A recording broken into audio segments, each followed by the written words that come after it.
So yesterday we were trying to understand the data structure of an SAP system. So we try to understand the concept of client, how to make the data client specific or client independent, right?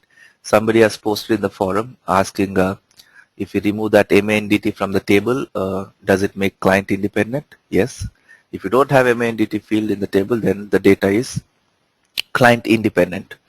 So if it is your Z table that you have created, you can remove the MANDT field if you want to, but generally we don't do that. Once the table is created, once you have some data in the table, any changes you make to that table might create inconsistencies. There is always a chance of data loss. So before we move our tables to the production system, before you actually start using the tables to save some live data, we always test our application. So in that testing itself, you make all the necessary changes. But once it is moved to production, we don't generally make changes to the tables. So, and again, if you have observed, when I created a material, it's not that all the material information is getting saved in one table. So if you want to make all the material data client independent, then you have to remove the MANDT field from all the tables that are being updated with the material number. So for standard tables, you cannot change them, but for Z tables, the tables that you create, you can always make changes to those tables. So this is what we were discussing yesterday, the data structure. So any questions on this?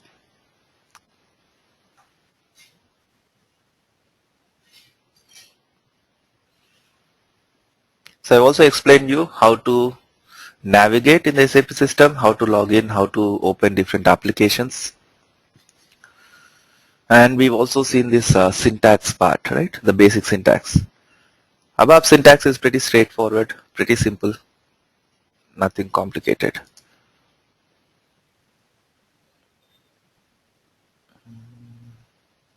So this was a program we tried creating.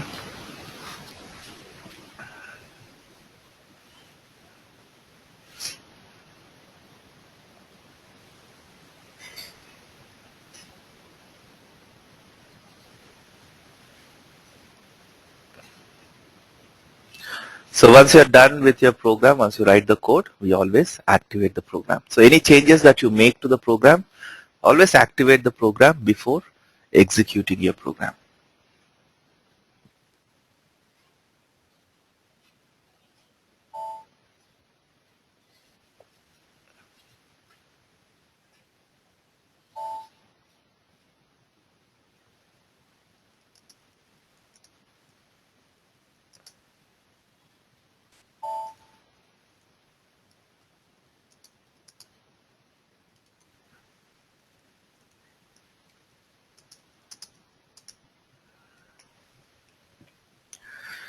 So we'll continue with this part. Now, in the other demo class, I was saying any ABAP program that you create, you'll be processing some data, right? So no matter which program you are creating, any program you develop, you'll be processing some data. So the source of the data could be the presentation layer or the database layer. Either the user will input some data into the program, or the data is already there in the database table which you'll process. But when you execute a program, your programs run in the application layer, right? Not in the presentation layer or the database layer. So when I execute a program, this program gets executed in the application layer. But the data could be in the presentation layer. If the user inputs something on the screen, then that data is in the presentation layer, or the user wants to use the data that is saved in one spreadsheet. So he has this data on his desktop, which he wants to use, which he wants to process. So the source of the data could be presentation layer in this case, or you have already saved some data in the database tables and you want to process that data. So in this case, the source of the data could be a database, but your program is running in the application layer. So your above programs cannot access this external data. It cannot access the presentation layer data or the database layer data directly. You cannot process that data directly. For you to process any data, you need to first bring that data into the application layer, into your program memory, and then process that data. So your above statements can access data that is locally available in the program. So before you can think of processing any data, first you need to bring that data into your program and then process that data, right? So to bring that data into your program, you need to first define some memory locations in the program where you can save this data, right? So any above program that you see can be divided into two parts. One is your global declaration part, where you define the memory locations in your program to save this data that you want to process, and then the procedural part where you write the code to process that data. So any program that you see first will define memory locations based on the data that you that we want to process, that we call the global declaration part of the program. And then in procedural part of the program, you actually write the code with what you want to do with that particular data. So in the global declaration part, declarative statements can be used to make definitions and declarations that are visible and valid throughout entire above program. The declarative part is followed by procedural part, in which the actual processing logic of the above program is defined. So any above program that you see can be divided into two parts. One is the global declaration part, where you define all the memory locations in which you can save this data. Either the data coming from the presentation layer or the database layer, you save this data in this global declaration part, and then in the procedural part, you write the code to process that data. Okay, and you can also have comment lines in your above program. Comment lines are very useful. For example, one thing, by using comment lines, you can maintain change history in your program. Once I develop a program, once it is tested thoroughly, and if the user has accepted that this program is working as per his requirement, then you move this program to your production system, where the end users will be using your program. So once the program is moved to my production system, any further changes that I make to that program, we need to document those changes. It's not that, for example, right now, I want to print this name left justified in the output. So it will print the input value left justified. Whatever I'm trying to write in the output, that will be written left justified if I say left justified here. Now, the users are using this program, and tomorrow they realize that the alignments are not perfect. So let's make it right justified. They ask you to print this same output, right justified instead of left justified. For that, you need to change this code to right justified instead of left justified. So once this program is moved to production, and if I have to make changes to this program, I won't simply delete the code and write the code again. So I won't, if it was left justified earlier, I won't delete it and make it right justified. What we do is we always maintain change history.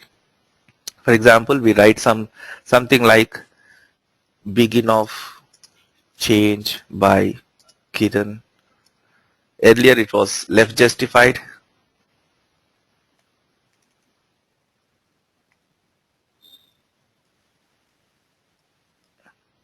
So now I want to make it right justified.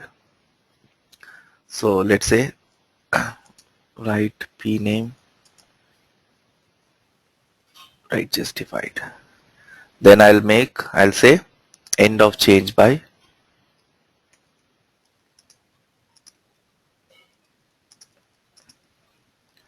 so I need to write some change history. I need to maintain some change history in my program. So when somebody looks at this code, they can understand who made this change, what was the previous code and what is the new code that has been changed. But if I write my history like this, the syntax checker will consider every line that you write in the program, and it will give an error saying that this begin of change does not exist. It's syntactical errors, right? So we can maintain comment lines so that the program ignores those lines of code. Okay, so how do we maintain these comment lines? There are two ways you can maintain comment lines. If you start the line with star, then the whole line will be commented. So the system will not consider this line. It will ignore this line. It will not execute this line. So whichever line you start with star will be ignored. So all this change history, I'll maintain it this way, so that my system will ignore those lines. At the same time, if somebody looks at this code, they can easily understand who changed it, what was the previous code, and what is it changed to, right? So this is one way of maintaining your comment lines. So if you want to comment the whole line, simply start the line with star. You can also maintain inline comments, wherein you can have a comment line in between. If I use this double quote, then whatever I type after the double quote in that line will be commented. So for example, here I can say change to right justified because it was causing alignment issues. So something like this I can maintain, so that if other developers look at this code, they can understand why am I making it right justified, so that they don't change it accidentally. If tomorrow users ask for something else, then they understand that, okay, if I change it to something else other than right justified, then this will create some alignment issues in the output, right? So by using these comment lines, you can maintain change history so that it will be easy for you to identify the changes that you make to the program. At the same time, you can also write something for the other developers to understand. Sometimes when we develop a program, if you are the original developer, then you understand the requirement well because you speak to the functional consultant, you speak to the users to understand what they want. Now, I understand the requirement completely. I develop this program. And once this is moved to production, let's say after 1 year, the user will request some changes to the program. At that point, I may not work on that changes. It could be assigned to any other developer. Now, this developer may not be aware of the whole requirement. So you may not completely understand all your code, right? So for example, if you have written some logic in the code, if you're saying if something equals to X,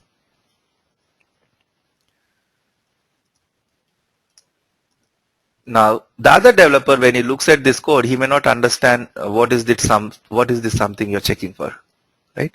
So in such case, I can write some lines so that if somebody else looks at my code, they can easily understand what logic I'm trying to apply here, so that it would be easy for them to make changes to their program.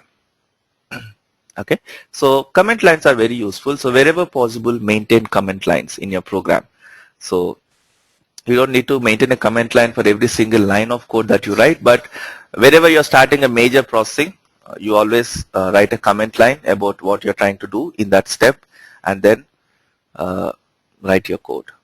Okay, so that it, for example, you want to divide your code into something, some part into data processing where you're processing the data, some part into printing the output. So you can simply write one line saying that the below code is for printing the output, the below code is for selecting the data. So tomorrow when I get a change to make some changes while selecting the data, then I can easily go to that part of code where you are selecting the data and make my changes. Right? So I always encourage people to use comment lines. And if you want to comment whole block of code, simply highlight the code and press Ctrl less than symbol on your keyboard. This will comment the selected area. The same way, if you want to uncomment, press Ctrl and greater than symbol on your keyboard. This will uncomment. Okay. Any questions? To maintain clarity and legibility of an ABAP program, it is advisable to make this program structure transparent by using comment lines. So this was our first program that we created, parameters.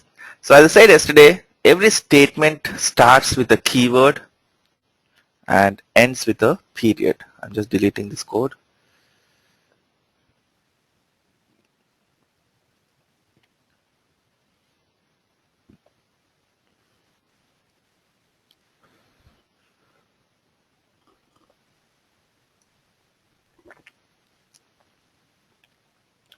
So in ABAP, one keyword will do a lot of things for you. For example, if you look at this code, I'm just using two keywords. One is the parameters keyword and the other is the write keyword. Okay, I'm not doing anything else apart from that, apart from using these two keywords, right, in my program. If you look at when I execute this program, it is showing me one screen with one input field where I can give some value, and it has this execute button here, some save button, back button, exit button, cancel buttons. So it is actually generating a screen, right, with all that functionality. So that parameters keyword is doing all these things for me. I don't have to sit and design the screen and then attach it to my program, then handle how the data is transferred from the program to screen. So I don't need to do all that. Simply, I'm using this parameters keyword, and that one keyword is doing or is giving me all this functionality. So in ABAP, to get some functionality, all you need to understand is which keyword I can use to get that functionality. Okay, so this parameters keyword is giving me this screen. We call it a selection screen, and when I execute, that write keyword is generating this screen, which is an output screen. So this we call the list screen. Okay, so again, the write statement is generating this type of screen where I can print some output. Again, I have all these back buttons. I have a print button. If I want to take a printout of this output, I can take a printout, or if I want to download this output, I can download. So all this functionality is provided automatically just by using that write keyword.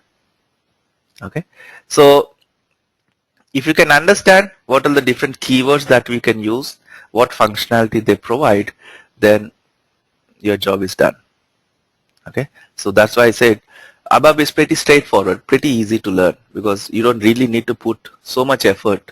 In other programming languages, you may have to spend a lot of time in designing your screens and then doing stuff. But here, one keyword provides a lot of functionality. So any questions, anyone?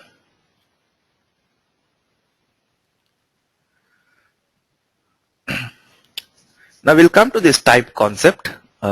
Those who are completely new to programming, you might take a while to start feeling comfortable, but those who are into programming already, you already know all this. It's the same thing in ABAP. So I said all we do is process data. To process this data, you need to bring that data to your program.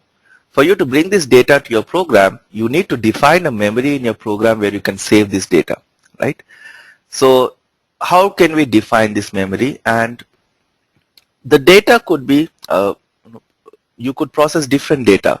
Some data could be currencies, some data could be quantities, some data could be date, right? You want to process a date, a phone number, a name of the person.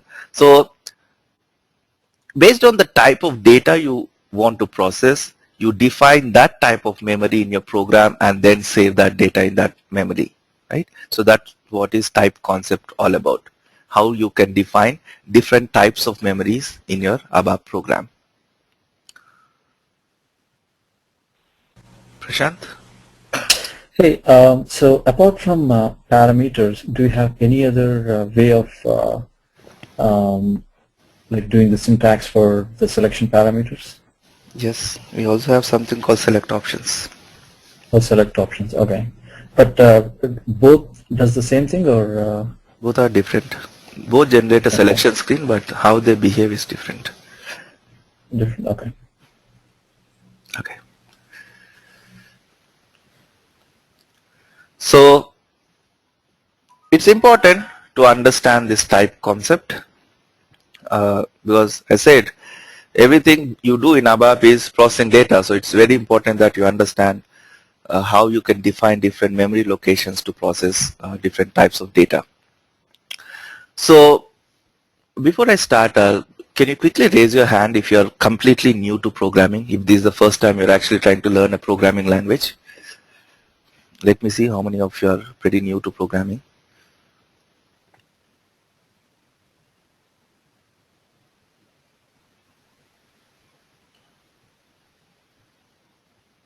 Okay. So almost 1/3 of the class. Okay, you can lower your hand. Thanks. So for you who are new to programming, you'll take at least 1 week's time before you start feeling comfortable with the code. So don't worry about it. Once you develop your first program, you should start feeling comfortable. Okay. So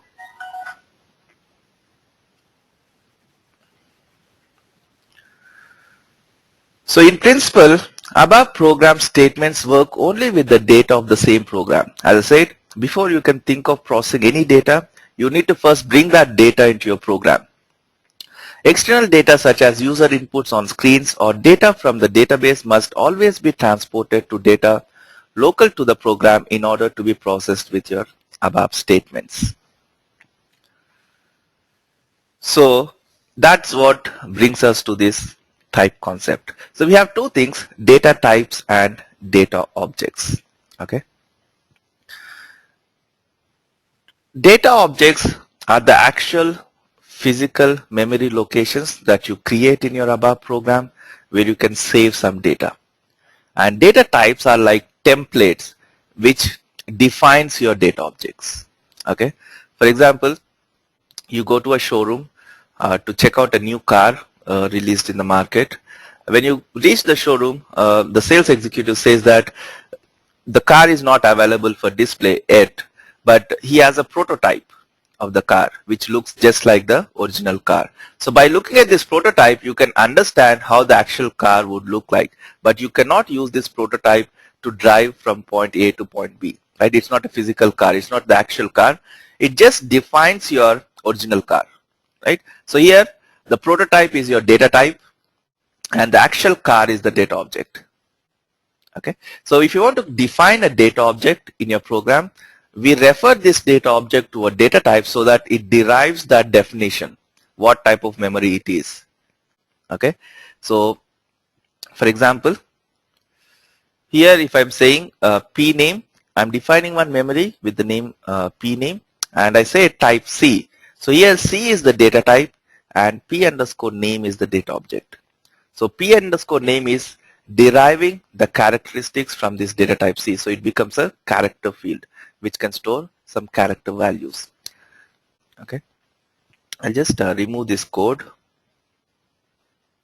Since I said it's all about understanding these keywords in ABAP. So the first, we'll start with a couple of keywords and as we move on, we'll try to understand more and more keywords. So initially, we'll try to discuss this keyword data and types. These are the two keywords I'll be talking about. Okay. So whatever you define using this data keyword defines a data object, creates a data object or defines a memory in your program. If I say data, let's say v underscore name and I say type, and if I give this reference type C, then it defines a memory of character type of length 1. If I don't specify the length, it becomes by default length 1. Let's say I want to save and store a name of 10 characters, then I can also specify in brackets the length. If I say v name type in brackets 10 and type C, then it creates a memory in my program which can store character values and the length of this memory is 10. So here vname is the data object and C is the data types. So there are few predefined data types available to which you can refer your data objects to. Here if you see, these are all the predefined data types available, C and DT. So if you want to process numbers, then you can use type N. If you want to process date, you can say type D, so that memory can store a date value. The same way, if you want to store time as a value, then you can say type T. So if you want to store something with decimal places like your quantities, currencies, then you can create a type P field. Like that, there are different data types available in the SAP system by default. So data is the keyword which I'll be using to define a data object or a memory in my program. So anything that you define using data keyword can store value. So I can say data vname, length is 10 and type C. Then I can save some value in this memory. I can say vname equals to, let's say, Kiran. Then this vname memory will save this value Kiran. And I can access that value in that memory by addressing to the name of the memory. So here if I say write vname, I'll show you in debug mode how this works.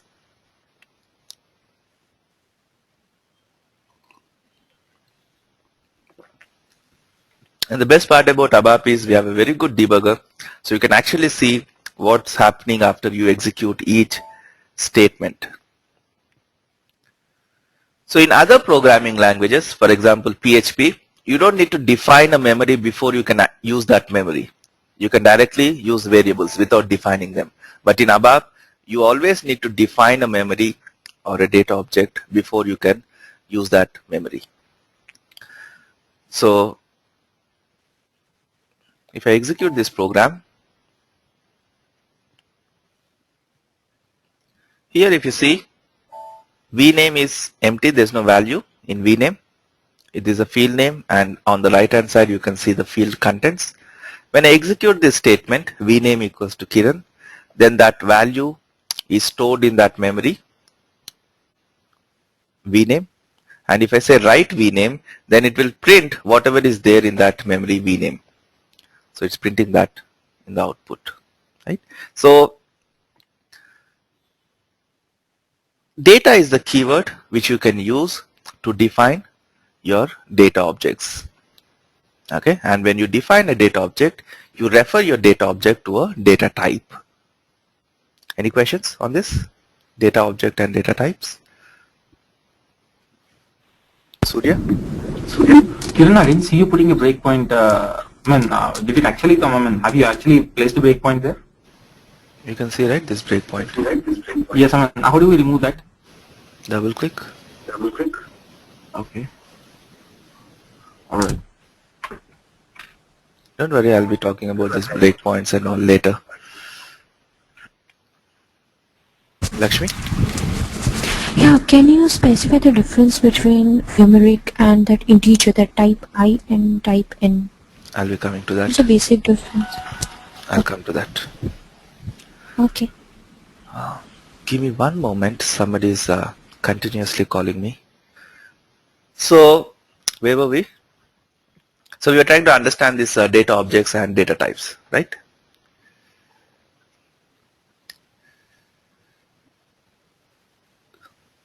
So the physical units with which ABAP statements work at runtime are called internal program data objects. Anything that you define using data keyword is your data object. The contents of a data object occupy memory space in the program. When you define a data object, it occupies some memory in your program, and you can save some data in that memory. ABAP statements access these contents by addressing the name of the data object. So here I've created a data object called vname, then I'm saving some value in this memory vname, and then I'm accessing that value by addressing to the name of the memory.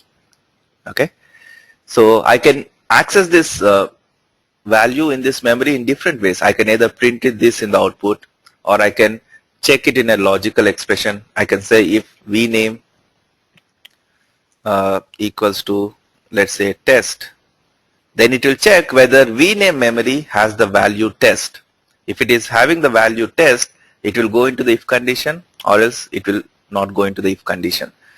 Because in this case, it won't go because we have Kiran as the value in vname and I'm checking for test. So you can use this, you can always access the memory. Your ABAP statements can access the contents of this memory by addressing to the name of the memory. Okay.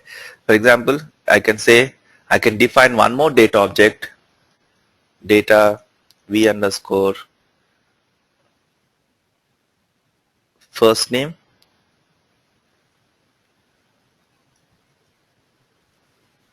I'll make it 10 characters, type C, and here I can say v underscore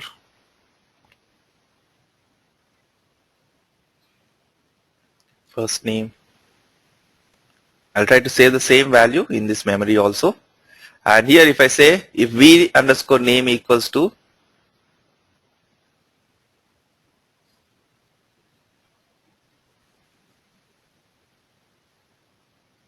if I say if v name equals to v first name, then it will automatically check whether both the memory locations have the same value inside. If they are same, then it will go into that if condition. So if you want to access the data that you have saved in a memory, then you can access that data by addressing to the name of the memory. So above statements access these contents by addressing the name of the data object. Each above data object has a set of technical attributes which are fully defined at all times when a above program is running. The technical attributes of a data object are data type, field length, and number of decimal places. Here if you see, every data object has these technical attributes, the name of the memory, the length of the memory, and the type of the memory. Okay, so if you want to create, let's say you want to process some quantities. Quantities can be up to decimal places. It could be 12.3 grams or anything, right? So I can say data, let's say QUAN for quantity. Then for quantity I can say type P, decimals 2. Here in this case the technical attributes of this data object QUAN is by default it has some length, fixed length, 8 bytes. So name of the memory, type of memory is P, packed decimal, and it can store up to 2 decimal values. Okay. So any data object that you define will have these technical attributes: the name of the memory, length of the memory, and the type of the memory. The data type determines how the contents of data objects are interpreted by above statements. You can define data types independently either in the declaration part of above program using a types statement or in the above dictionary. So we'll come to that later. So the specification after type keyword defines the data type of the data object. So whatever you type after this type keyword will determine what is the data type of this data object. If I say type C, it becomes a character type. If I say type N, it becomes a numeric type, right? So based on the type of data you want to process, you define that type of memory. Okay. For example, let's say I want to process quantity and I'll define this as type N field. Let's say 3 or 4 numeric field. Now the quantity I want to save in this particular memory is 123.23.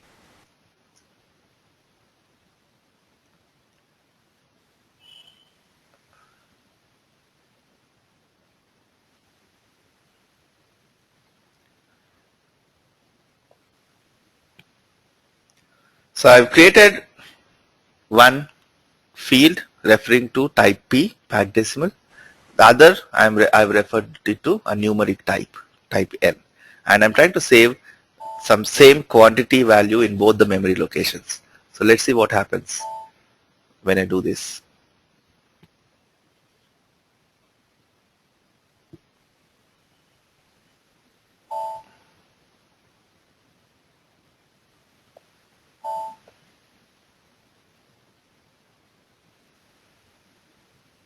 So here I have this QUAN type of field and also the quantity field. QUAN field is of type P, whereas quantity is of type N, right? When I save this value in this QUAN field, then it is actually taking the exact value 123.23 as the value.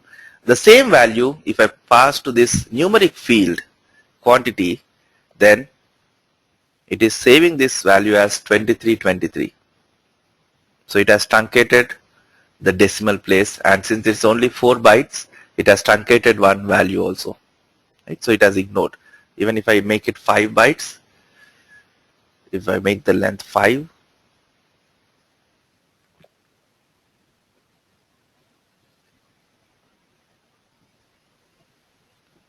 so a numeric field has ignored the decimal value. So instead of saving the value as 123.23, it's actually saving it as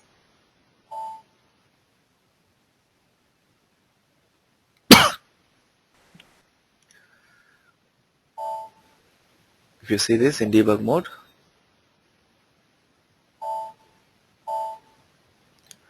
so it's actually saving it as 12,323, right? So it's very important that you choose the right type of memory to store the right value.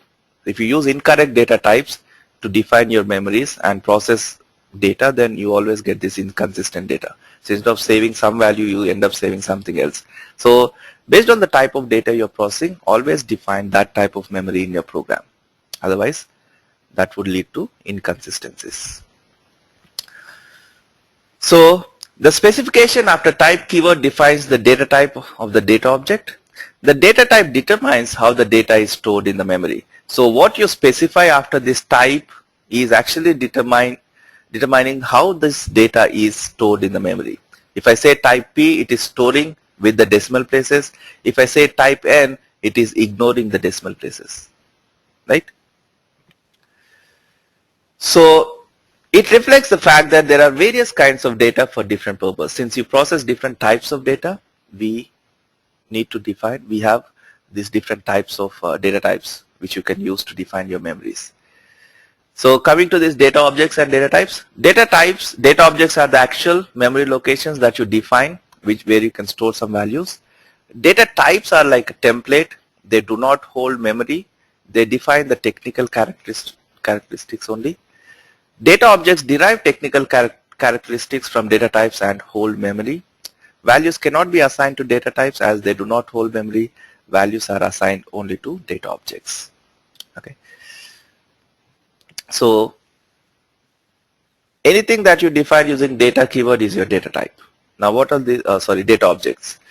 What are these data types? In data types, we have two things. We have predefined data types and user-defined data types. That means there are few data types predefined in the system which you can use. If you want, you can also create your own data types. Okay. So we'll first talk about these predefined data types. These are your predefined data types: CN, DT, PF, IX, string, Xstring. So if you want to store character values, you can use type C. If you want to use a numeric value, type N. If you want to process date, type D, time, T. If you want to store anything with up to decimal places, then packed decimal is the only data type which you can use to save values up to decimal places. Other data types do not support decimal places. And if you want to store floating point values, then you can use type F, and integers type I. Somebody asked me what is the difference between type N and type I. Type N is a numeric character field. We use type N field in situations where you don't use that value in arithmetic operations. For example, you want to store a phone number. Then phone number is a numeric value, but we won't be using this phone number in any arithmetic calculations, right? You won't be multiplying phone numbers and all this stuff or adding. So in such cases, you use type N. But if you want to use a value in arithmetic operations, like you want to multiply the value, subtract, add, then you go with type I field. It's an integer. Okay. So type N is a numeric character field, num-c field.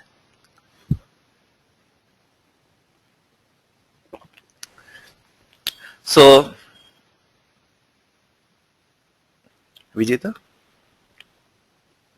Yeah, will it give error if we use numeric and perform any calculation on that number? In SAP, the system performs something called type conversion. So it automatically tries to convert your data type to the other compatible data type when you use it that way. So as long as it can do that, it will do. If it fails to convert the data, then it will give an error. Okay. For example, I can have this character field. I've defined name as character field, and then I can save a number. In character field, you can save anything. Whatever you save, it stores that value. Let's say I have this 10 as the value in this name field, and I can say QUAN is equal to v underscore name into 5.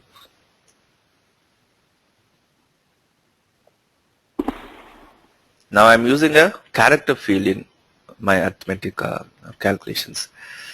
So the system will try to convert this vname and then use it. So as long as it can convert, it won't give any error, it works.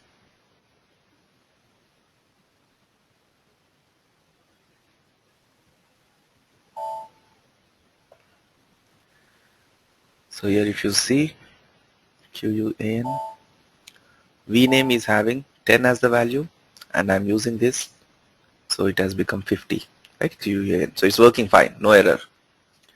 But if I save, let's say 10C, because it's a character field, so I can save whatever I want to save. Now I say 10C. Obviously the system will not be able to interpret that value.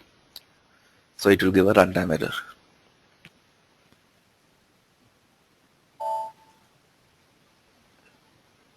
So always if you want to use a value in your arithmetic operations, then always go with this integer or numeric type of fields. So now if you see, when I say this equals to this, it gives a runtime error. So short dump. Okay.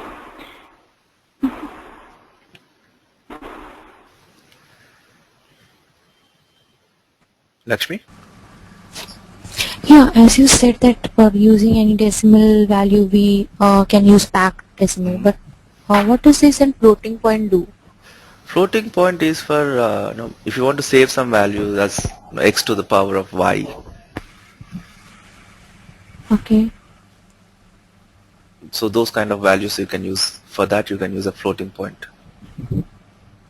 But ultimately it stores some value with decimal No, point also. no. Floating point stores in, if you want to process a value, something like x to the power of y, those kind of stuff. Mantissa and exponent. Okay, exponent. Yeah. Mantissa. Okay. So those kind of values, and you can use floating point for those kind of stuff. Okay. Packed decimal is used to save data with decimal places. Is there any limit to this decimal places with this packed? No, you can give any decimal places. Whatever you specify here, that will store that many decimals. So if you try to store, if I say decimals 5, and if I try to save more than 5 decimal values, then it will round it off to the nearest decimal. Okay.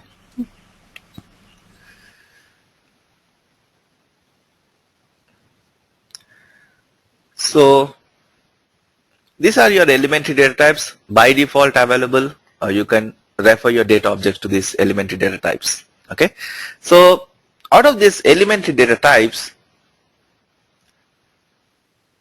there are 5 non-numeric data types. C and DTX are your non-numeric data types. As I said, type N is a numeric character field. Okay, so we consider that as a non-numeric data type. So we should not use these non-numeric data types in arithmetic operations. Okay, so don't create a non-numeric data type and use it in your calculations.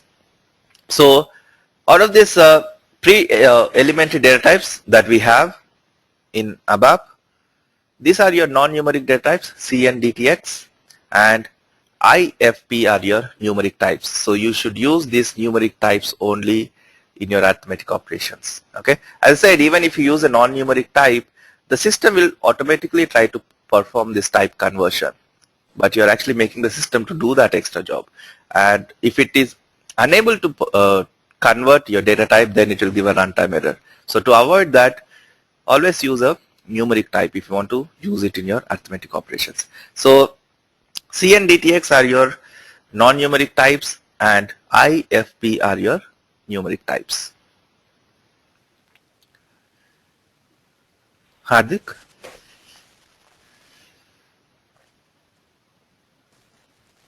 Hardik, do you have a question?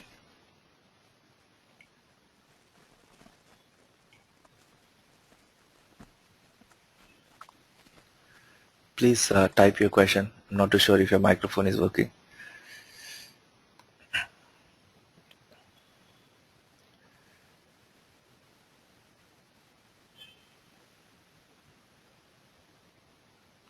Hardik, can you try speaking again? Yeah. Yeah, go ahead, please.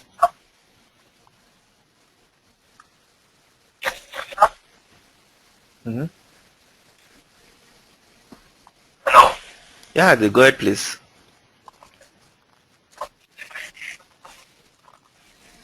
I think there's some problem with your microphone. Please type your question. I'll take it in the chat window.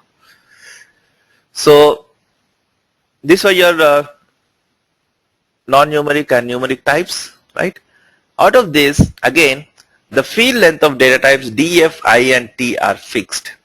That means when you define these data types DF, I and T, you should not specify the length. Okay. For example, if I want to process date, all I can say is date type D. If I say date type E, that's sufficient because the length of this data type is fixed, 8 characters. Okay, it can store a value up to 8 characters.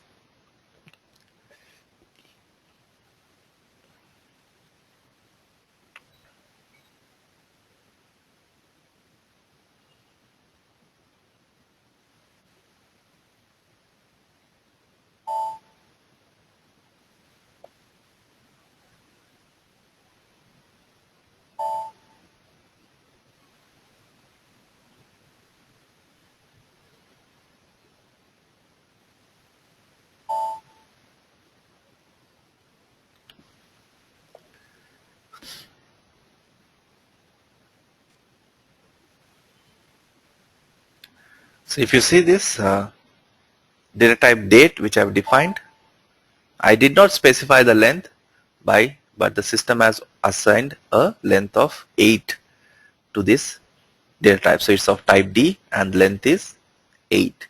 So the data type of this particular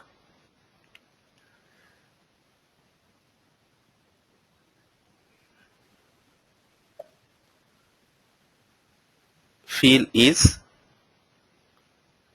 fixed. So D, F, I and T are fixed. So the same way if I define a type I field, I should not be specifying the length.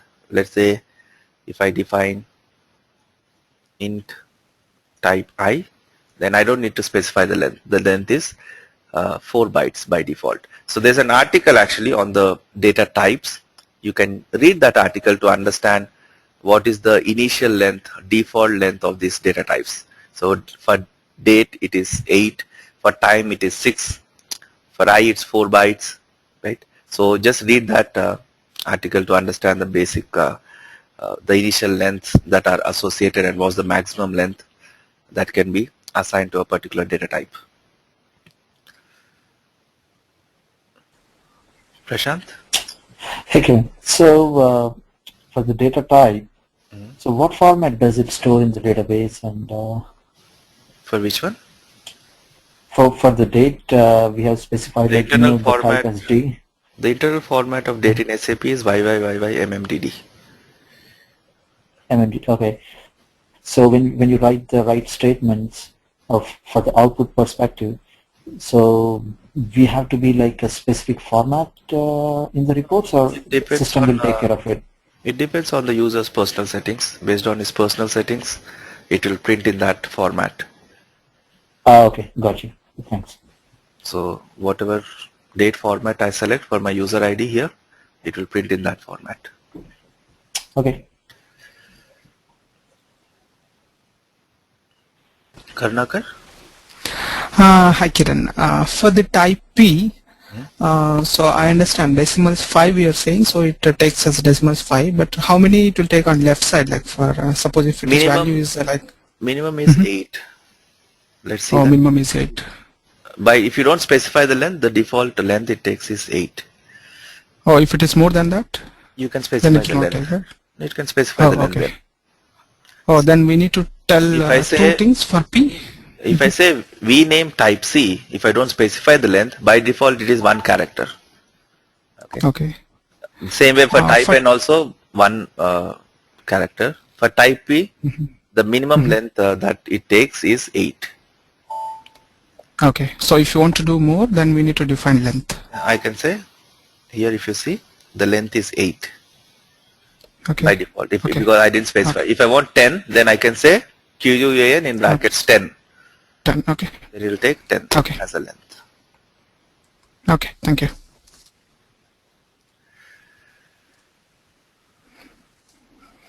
Hardik, to answer your question, it will simply store the result in your field.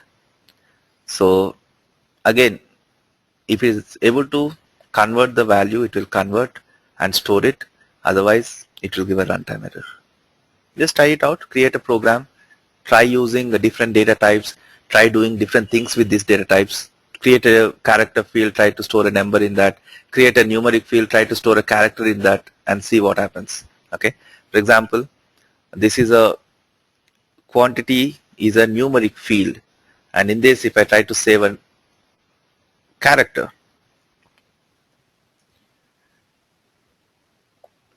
so just try what happens. Just create a type n field, try to save a value. To turn on the debugger to see what's happening while you execute the program, all you need to do is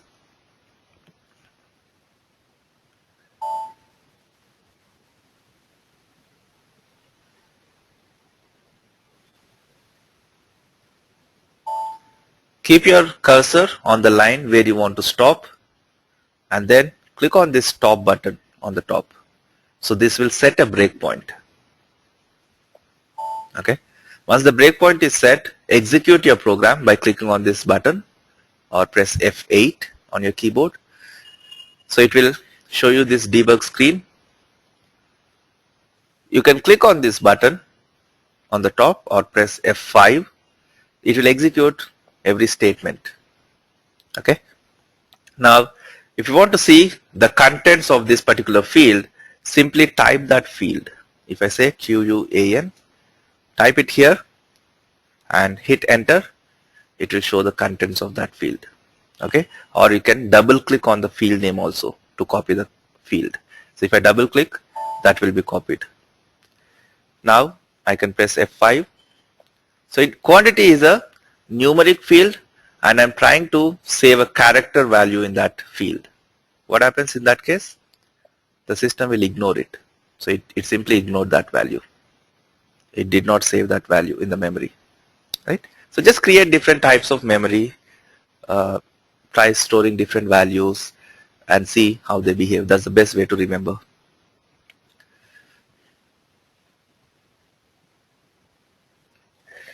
So out of these elementary data types, the length of this df, I and t are fixed. You should not specify the length while defining them. The field length determines the number of bytes that the data object occupies in memory. In type C and X and P, the length is not part of the type definition. Instead, you define it when you declare the data object in your program. So dfit, you need not specify the length. The length is fixed. For C and X and P data types, we need to specify the length. Otherwise, it will take its default length. Okay. For character numeric fields, it is 1 byte. For type P, it is 8 bytes. So it takes the default length if you don't specify the length. Otherwise, you need to specify the length while defining the data objects of these types C and X and P. Okay. Data type P is particularly useful for exact calculations in a business context. When you define an object with type P, you also specify number of decimal places. So anything you want to save with up to decimal places, then that has to be a type P field. Okay. So this is very useful, type P field. If you are using some calculations and you want to have the exact value, then you need to define that as type P field. And not only that, when I was creating my program in the attributes, I was explaining you all these options. So if you want to make calculations with up to decimal places, then this checkbox should be selected, fixed point arithmetic. If you don't select this, then it will round off the value to the nearest whole number. Okay. Any questions so far? So these are your elementary data types available. Out of this, some have fixed length, for some you need to define the length, right? What if you're not too sure about the length of the data that you're processing? For example, I want to create a memory to save something. Let's say I want to save the file path. The user will give me one file path from which I need to pick up a file. Now the path of this file could vary, right? It could be, if it is in one folder, it could be short. But if the user has kept this file in 20 folders inside, then the length of the file will increase, right? It has to be folder name / folder name / folder name. So what would you do if you're not too sure about the length of the data that you'll be processing? With this data type C, N, X, all these things, we need to either they have fixed length or you specify the length. But the length has to be defined while you are defining the data object itself. And if you try to store a value more than that length, that will be truncated. For example, here I'll say v underscore first name as 5, and in this I'll try to store my full name. Then what happens? It will simply truncate the extra value I'm trying to save.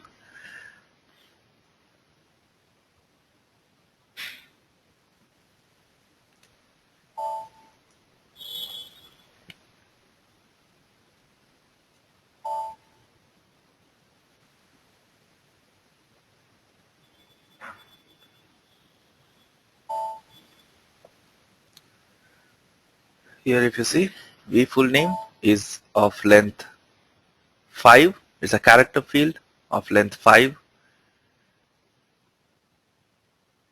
And when I save this value, it has stored only the first 5 characters. It has truncated the other value. Right?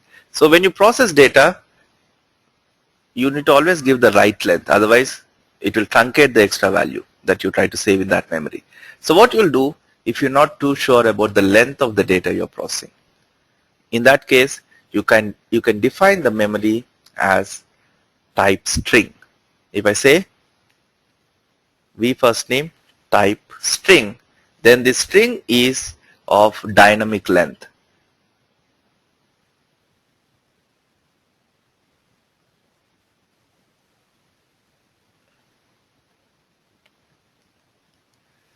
Here in the same memory, and all these data objects that you are creating can only store one value at a time. If you try to store another value in the same memory, it will replace the existing value. It cannot store more than one value.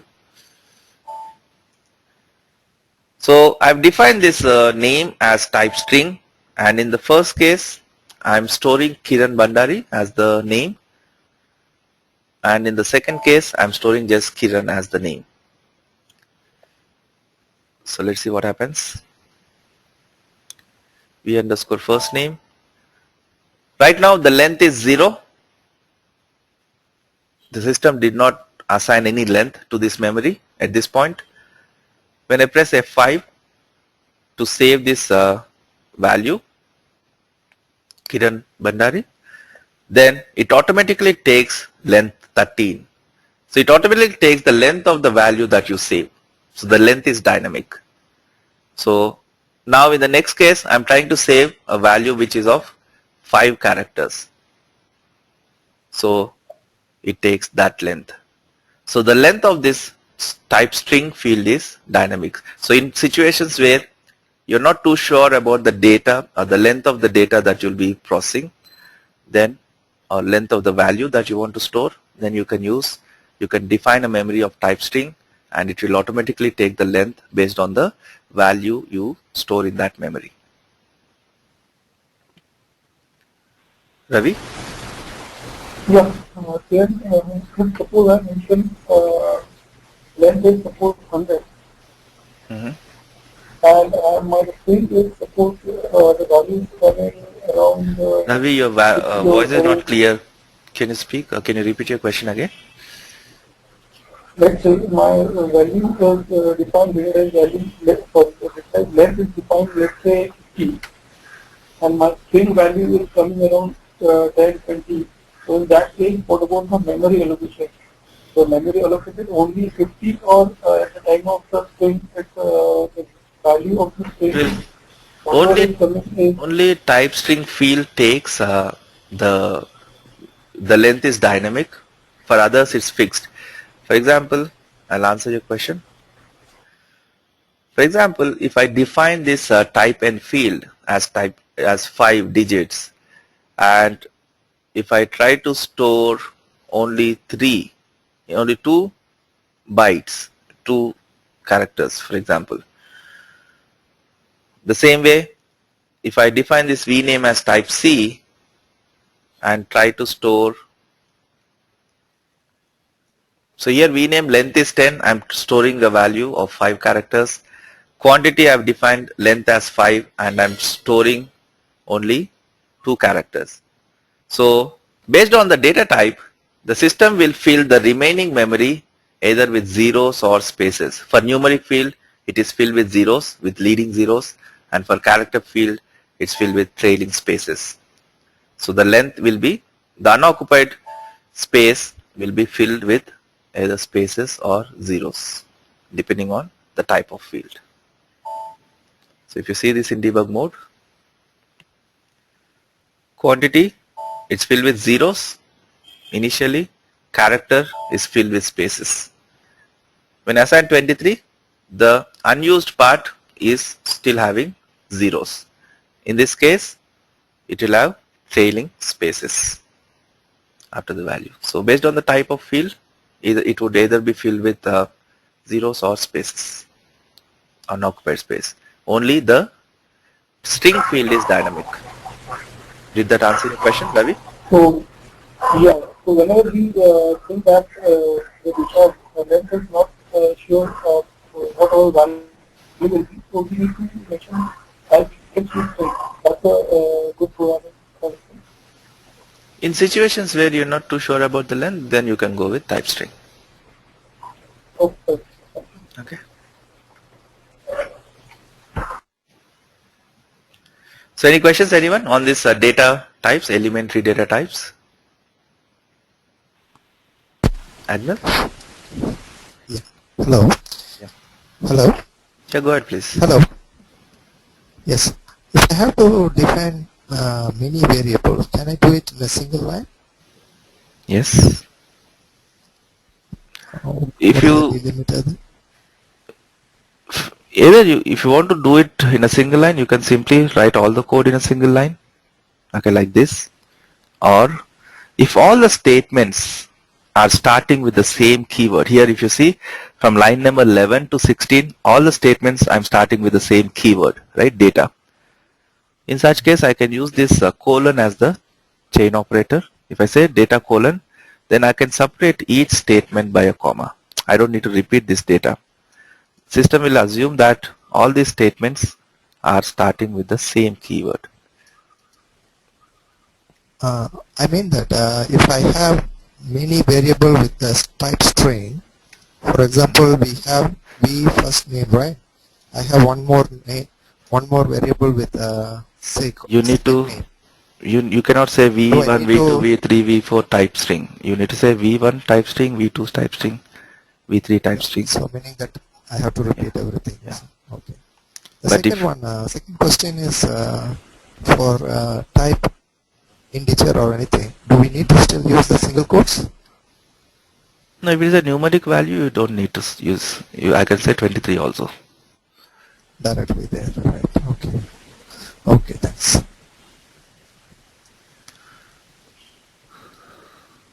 So I'll also be explaining what is this single quote, what is happening when I use a single quote. So when I say data objects, there are different types of data objects. Anything that occupies memory in your program, we call it a data object. So we can also divide these data objects into different things. So that maybe we'll see tomorrow. So any questions so far on this elementary data types? So what we try to learn today is any above program that you develop, you'll be processing some data. To process this data, you need to bring that data into your program before you can process that data. For you to bring this data into your program, you need to define a memory in your program where you can save this data, right? So to define a memory, you need to, you can create different types of memories. So based on the data you're processing, you define that type of memory. So data objects are your actual physical units or memory space in the program that you create where you can store values. But to define these data objects, you need to refer them to these data types, which provides the technical attributes for your data objects. So it determines based on the data type you refer your data objects to, your data type data object will be able to store that type of values. So you have all these different elementary data types available in the system. So you can refer your data objects to these data types. So of CN, DTX, PF, IF and string, all these are your elementary data types. So you can divide this into predefined non-numeric types. CN, DTX are your non-numeric types. IFP are your numeric types. And again, the length of DF, I and T are fixed, whereas for others you need to define the length. And if you're not too sure about the length, then you can define it as type string. The length of a type string field is dynamic. Ravi, you have a question? Yes, my question is how we can optimize the code if my three variables are the character, the length is 10, the first name, middle name, and the last name. The length is 10 and the type is P. So can I optimize some code in a short way to put the three variables with the main code? That's what I said. You need to define them separately. You cannot write one statement and define all the three. You need to write three statements. So you always define each memory individually. In your current example, the line number let's say 11. We name the length is 10 and type is P. So for my three different variable like first name, last name and the middle name, I have to always mention type 10 and the type C and all the three variables. Yeah. You can also use something called, you can also have your own user defined data types and refer them to that. So this is a basic that you are learning. So as we move on, you'll understand the better ways of doing things. So in fact, we don't refer our data objects to these elementary types. We always refer them to something else which gives us more options. Sorry? Something called likeness. Something called? Like. No, like is if you're referring your data object to a data type, we say type. If you're referring your data object to another data object, you use like. For example, if you want V first name to be like this V name, then you can say like V name. So if you are giving, if you want to refer your data object to another data object, you use like. Okay, but the one which I'm talking about is data elements. So we refer our data objects to this something called data elements. They provide more functionality. So tomorrow we'll be talking, today we try to understand data objects and we try to understand the elementary data types. Tomorrow I'll explain you the user defined data types, how you can define your own data types in your SAP. These are just predefined types which are available in the system, right? But if you want, you can also define your own data types. So tomorrow we'll talk about how to define our own data types.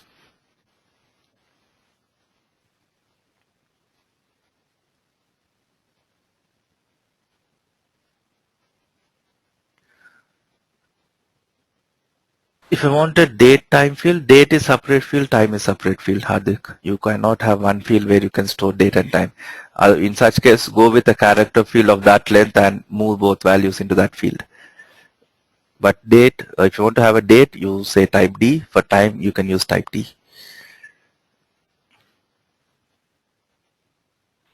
Vinay?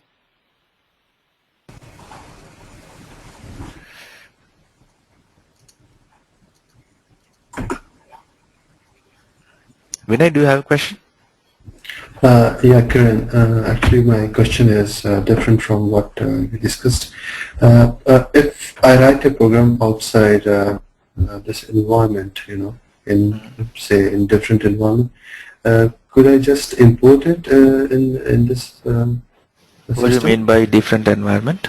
For example, if I'm writing something, you know, which is external to the environment we have here, and if I write it somewhere else, could I just import that program?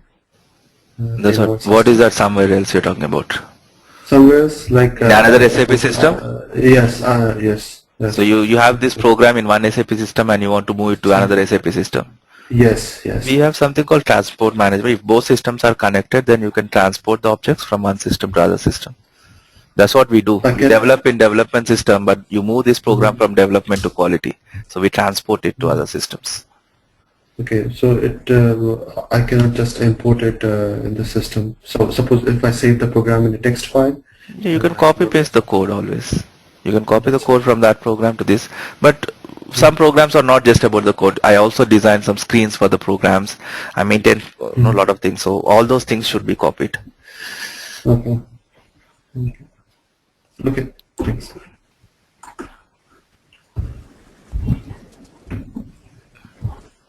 Lakshmi?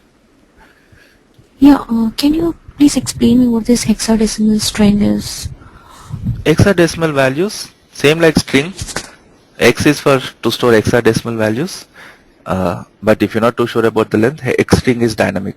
It stores hexadecimal values and the length is dynamic, like string. Okay. Okay.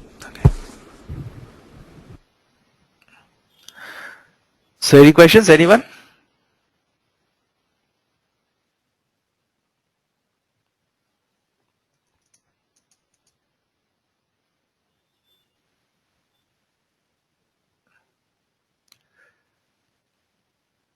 Prashant? Hey Kiran, yeah, I sent you an email, you know, where you said you're starting with 7:15 IST, right? Like, is it okay start at 7 IST if everybody's okay? It may not be okay for me actually. Oh, okay, okay, that's fine. That's why I kept it 7:15. Okay, Okay. that's fine. So